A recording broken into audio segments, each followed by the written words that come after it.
மந்த்ரா வீரபாண்டியன் டைரக்ஷன்ல Venkatesh Senguttuvan, Ivana, Aradhya, MS. Bhaskar, ஆடுகளம் நரேன்லாம் நடிச்சு இப்போ அமேசான் பிரைம்ல ஸ்ட்ரீம் ஆயிட்டு இருக்க கிரைம் த்ரில்லர் தான் மதிமாறன். குள்ளனா இருக்க நெடுமாறன் லைஃப்ல கிராஸ் பண்ற கேலி, கிண்டல், அவமானங்கள்லாம் எப்படி ஃபேஸ் பண்றாரு, தன்னோட அக்கா மதியால ஒரு பெரிய கிரைம் பத்தி தெரிய வர அதை அவர் எப்படி ஹேண்டில் பண்றாரு, அதை சக்சஸ்ஃபுல்லா எக்ஸ்போஸ் பண்ணி ஜெயிச்சாரு இல்லையாங்கிறது தான் இந்த மதிமாறன். இந்த படத்தோட run time 2 hours and 5 minutes. படம் ஆரம்பிச்சதுல இருந்து எண்ட் வரைக்குமே ஒரு குள்ளனா இருக்கிறதால எவ்வளவு கஷ்டங்கிற ஒன்லைனே டிபெண்ட் பண்ணி இருக்கு. நான் சொன்ன அந்த கிரைம் ஜஸ்ட் ஒரு சப்ளாட் மாதிரி தான் இருந்துச்சு. கொல்லுங்கிறது அவங்க தப்பு இல்ல, அதை கேலி பண்றது நம்ம தப்புங்கிறது தான் சொல்ல வராங்க.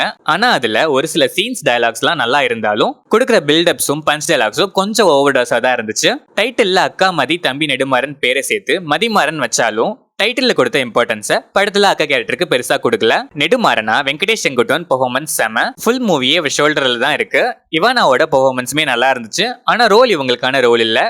இந்த ரோல யார் வேணா பண்ணிருக்கலாங்கிற மாதிரி ஒரு வீக்கான ரோலா தான் இருந்துச்சு. எம்.எஸ். பாஸ்கரோட பெர்ஃபார்மன்ஸ் ஆஸ் யூஷுவல் ரொம்ப நேச்சுரலாவும் எமோஷனலாவும் செமையா இருந்துச்சு. சப்போர்ட்டிங் ஆர்டிஸ்ட்ல ஒரு சில ஆர்டிஸ்டோட பெர்ஃபார்மன்ஸ் அவ்வளவா இல்ல. ஒரு சில பேர் கொஞ்சம் ஓவர் ஆக்டிங் இருந்த மாதிரி எனக்கு ஃபீல் ஆச்சு. கார்த்திக் ராஜா மியூசிக்ல சாங்ஸ் பிஜிஎம்லாம் டீசென்டா இருந்துச்சு. லாஜிக்கலா இல்லைனாலும் ஸ்கிரீன் பிளே பார்ஷியலா என்கேஜிங்கா இருந்துச்சு. வில்லன் ரோலும் வில்லன் யாருன்னு கண்டுபிடிக்கிற பாயிண்ட்டும் அவ்வளோ இன்ட்ரெஸ்டிங்கா இல்ல. கிளைமேக்ஸ் ட்விஸ்டும் ரொம்பவே யூஷுவலா அண்ட் ஈஸியா நம்ம ப்ரெடிக்ட் பண்ற மாதிரி தான் இருந்துச்சு. ஓவராலா பார்த்தா குல்லுங்கிற பிசிக்கல் டிசபிலிட்டியை மட்டுமே டிபெண்ட் பண்ணி இருக்காம கொஞ்சம் எடுத்துக்கிட்ட கிரைம் டாபிக்ல கான்சென்ட்ரேட் பண்ணி பெட்டரா பண்ணிருந்தா இந்த படம் இன்னும் பெட்டரா வந்திருக்கலாம். ஆனா அதுல கான்சென்ட்ரேட் பண்ணாம டிசபிலிட்டியை பத்தியே சினிமேட்டிக்கா பக்கமா பேசிட்டே இருந்ததால இந்த மதிமாறன் எனக்கு ஆவரேஜா தான் இருந்துச்சு.